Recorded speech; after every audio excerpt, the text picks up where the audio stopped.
Alright, hey, what's up you guys? We just got a huge shipment of roboworm that came in, including some of the 4.5 and 5.5 curl tails, and they brought back the sculpins, so I got the 4-inch sculpins. If you guys are looking for roboworms, come on in.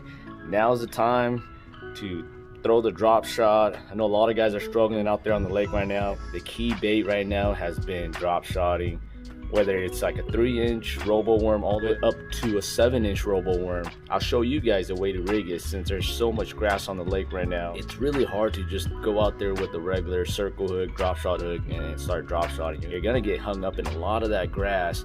I'll show you guys which hook to use. All right, so you got a couple different size hooks. Your light wire, your medium wire. The medium wire comes in a size 1/0 all the way up to a 4/0. So if you're planning to run like the 7-inch worm, I would recommend the 4/0. And then you got your light wire hooks coming in a size 2, 1, and a 1/0. That's perfect for like your smaller sculpins or 4.5 straight tail worms. Really sharp hook, great hookup ratio. This is an excellent hook, especially if you're fishing around a lot of grass. So there's a few different ways you can use these hooks. Just on a drop shot, you can Carolina rig it, or you can use them Texas rig, and I'll show you guys how to rig that up. So here I have the rebarb Yamagata light wire worm hook. I'm gonna run the line through it. I'm gonna do a Palomar knot. So how you do that is I'm gonna go in one way with the tag in and right back, just like that. I don't know if you guys can see, now I got a loop on one end. So I'm gonna keep pulling that tag in, and that's gonna determine the length from the hook to the weight. So if you're fishing around a lot of grass, you might wanna do a longer leader. If not, if you're fishing around, let's say just rocky bottom and the fish are close to the bottom, you want a shorter leader. But in this situation, we're going to be fishing around on these grass flat that you see now at Pine Flat and Militant, since the water has came up so much. So the Palomar knot's going to be, you grab that loop and basically just imagine it's one solid line, and you do an overhand knot, and now with that same loop, put the hook through it, and then you just pull it down on it.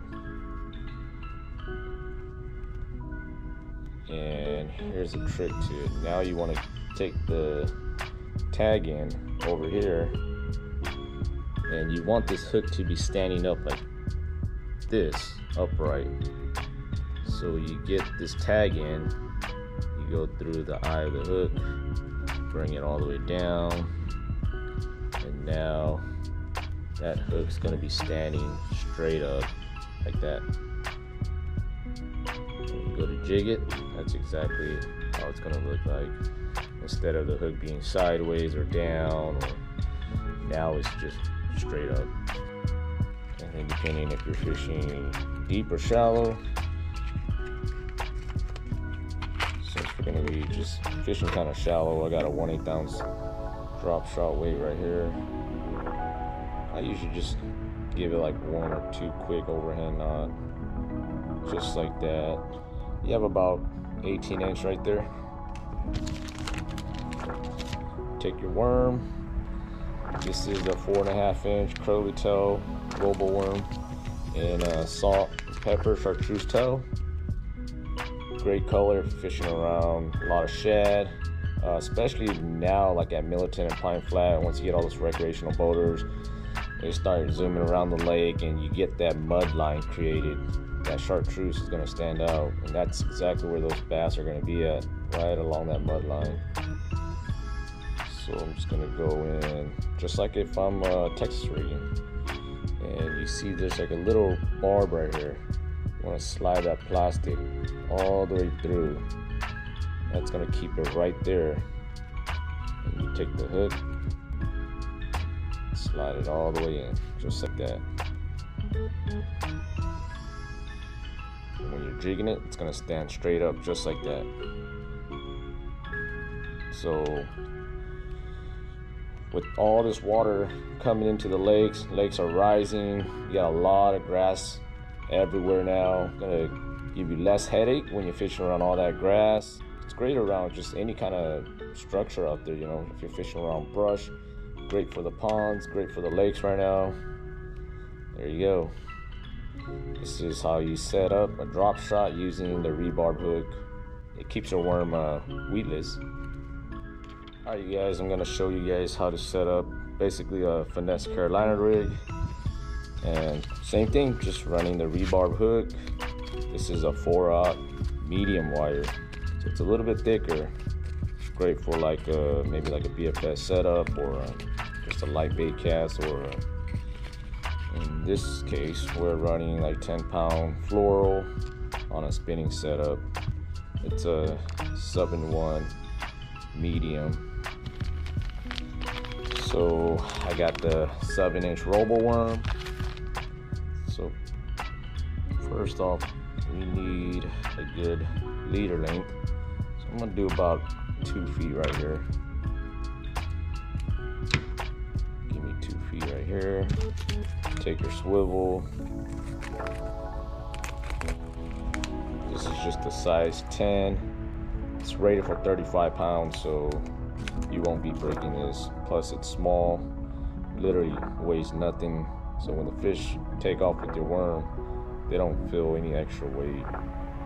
One of my favorite knot is just a Palomar. It's quick and easy, strong. I could basically do this blindfolded. I got my swivel on there, on the leader. And usually I like to save this until the very end. So here I got this is a 1/4 ounce tungsten weight. Take that. Got a glass bead.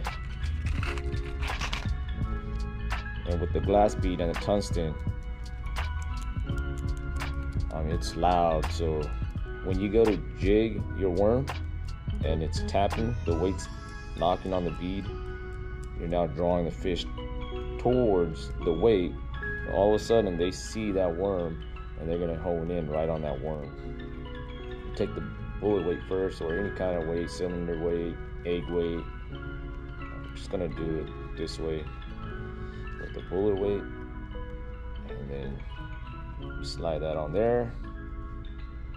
Follow that up with the bead, and then you take your leader line with the swivel, and same thing. I'm just gonna go with the Palomar knot. That's why I didn't tie the hook on yet. Just makes it easier.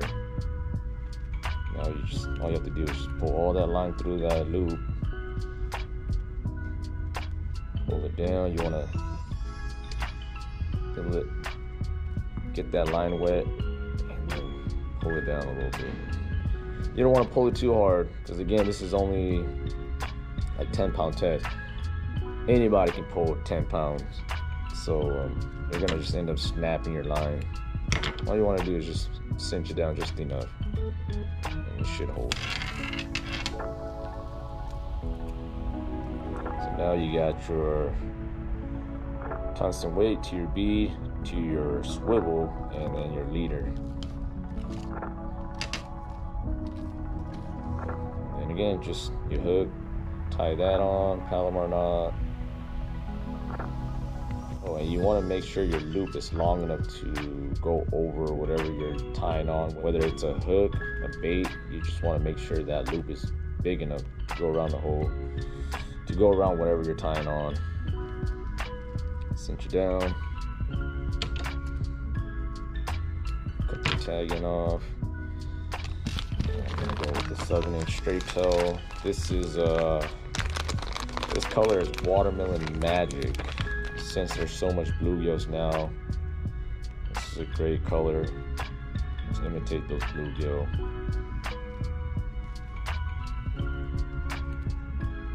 Just gonna go straight down, just like if you're Texas rigging. Right out, slide it through, turn the hook, So you got the little barb right here. That's going to keep that plastic from sliding. Slide it in, just like that. So now you got basically a finesse Carolina rig. So this technique is really deadly out there on those offshore humps, on rocky points. Again, you can even drag this through some of those grass flats, and that worm's gonna stay right above the grass, just creeping along the top. And I mean, your weight is gonna be down in the bottom, but that worm's gonna just crawl right on top of the grass. This is a great way to fish this style hook, these worm hooks.